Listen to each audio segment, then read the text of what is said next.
Hello. Today we are going to chat about a very important topic, how to work through fear, insecurity, and anxiety when we are doing new things, when we are starting a business, when we're trying new things in our business, when we're going out on a limb and taking a bet on that contractor we want to hire. It's all new. And being that it's new, it's going to drive up our fear because we're humans. We still lived in the African savannah thousands of years ago, and we really can't distinguish between, there's a lion, and, oh God, what if I do something that's going to really put my basic needs in jeopardy? What if I do something that fails? What if I do something that's going to cause me to lose money? Whatever. It still creates that same physiological reaction. So fear, anxiety, insecurity, they're all normal feelings. It would be super weird if we did not have them. Although I will admit, once in a while, I've thought about how wonderful it would be to be a Vulcan and an entrepreneur. I bet Vulcan entrepreneurs do really well in business. So the goal of our video today is to give you a few suggestions as to what you can do to address fear, insecurity, and anxiety when they arise. And this has been a hot topic in my virtual co-working community. It's been a hot topic in my business mastermind. It's been a hot topic among my private clients. We're all out there trying new things, pushing against that glass ceiling, going for the next level of success, so these emotions get driven up. So what can we do with the fear, anxiety, and insecurity? Here are a few tips from me, someone who definitely feels those things and also has general anxiety. So I have more anxiety than most humans, and yet I'm still able to run my business. I'm still able to be successful. I'm still able to feel really awesome on most days and function. So 1, give yourself space to feel your feelings rather than operate on top of them. Take a moment. Give yourself permission to pause and to take care of yourself. This might be doing a little journaling. It might be taking a moment to meditate. It might be reading a vision statement that you have out loud. Or it might just be going for a quick walk around the block and taking some deep breaths. You have to think about your being before you're doing. So who are you being? Like, what's the energy and the attitude that you're embodying before you take the action? The second thing is to set achievable goals. So I have some entrepreneurs who set these huge goals for themselves. And I'm a believer in huge goals. As long as they take your energy up, take your excitement up, make you feel enlivened. The challenge with big goals is when they bring your energy down, they create stress. You maybe start to hunch over under the weight of these big goals. It's a sign that there's something about it that's not aligned.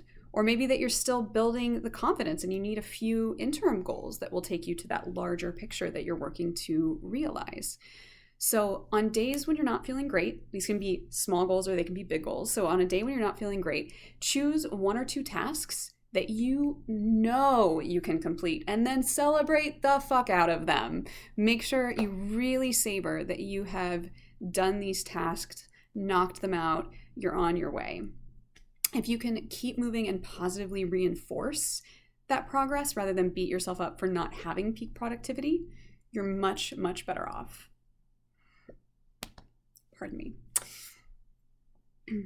And then there's ritual. So is there a way to infuse your core values into a ritual for yourself? For example, some of my core values are creativity, freedom, connection. And I've created a morning ritual where I go for a quick walk around the block while listening to some grounding music on Spotify and sipping my morning braza, which is awesome. It helps quell my anxiety, which is an ongoing challenge, and gets me ready to start my day. So human beings typically like some sort of routine. It's the same reason we introduce routines to children, is that it calms our nervous system, it gets us ready, it really helps us get in the right mindset to begin what it is that we have to do. And it can create some certainty in a world of uncertainty, because let's face it, this is a very uncertain world, and being with uncertainty is what brings up anxiety, fear, discomfort. So what can we do in a world of uncertainty? Create some certainty through ritual.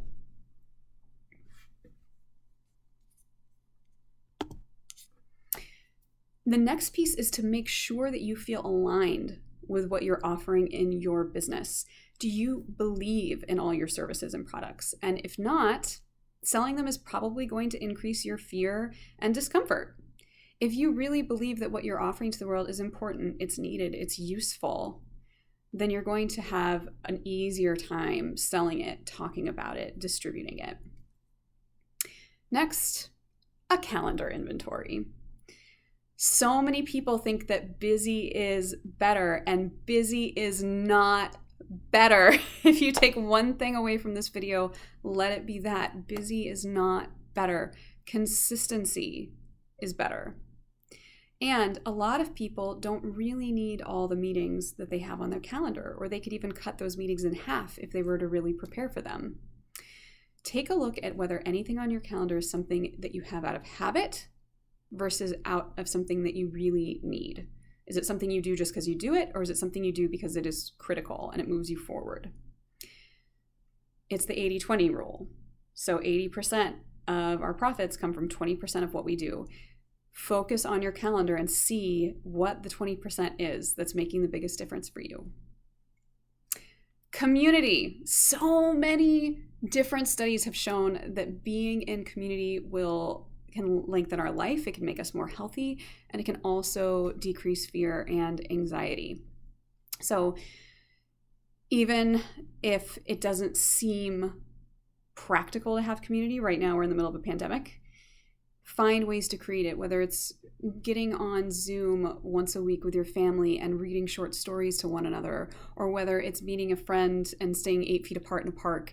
We need community, and we need to talk about the things that are working in our lives. We also need to talk about the things that aren't working in our lives. And if you have a problem with that, I recommend the book Getting Real by Susan Campbell.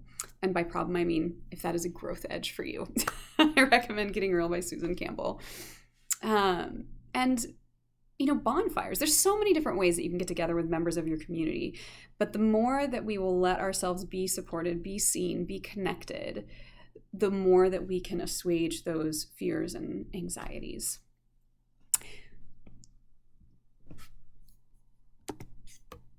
Give yourself something to look forward to.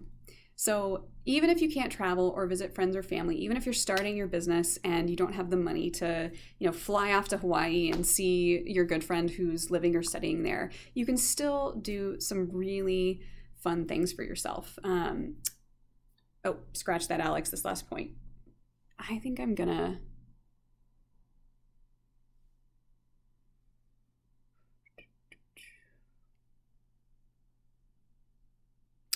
scratch that. We're going to move on to the next one.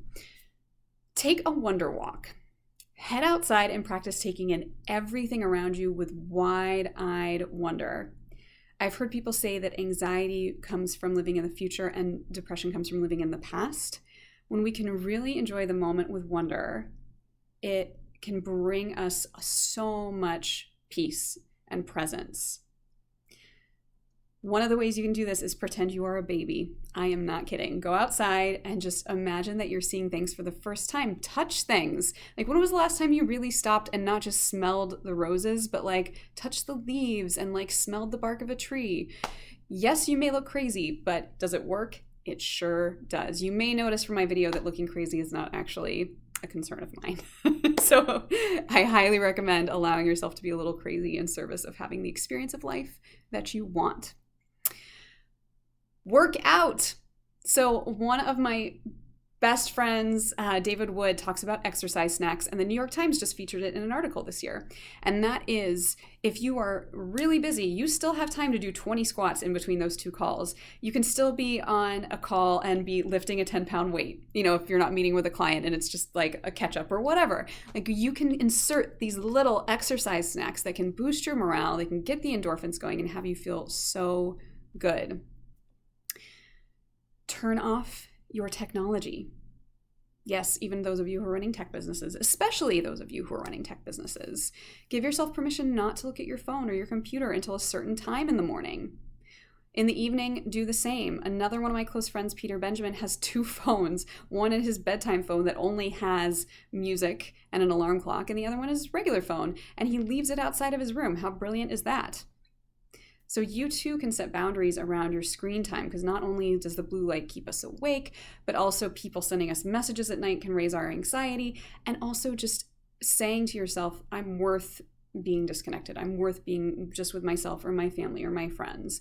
That sends a message to your nervous system that you are going to prioritize your needs and your well-being.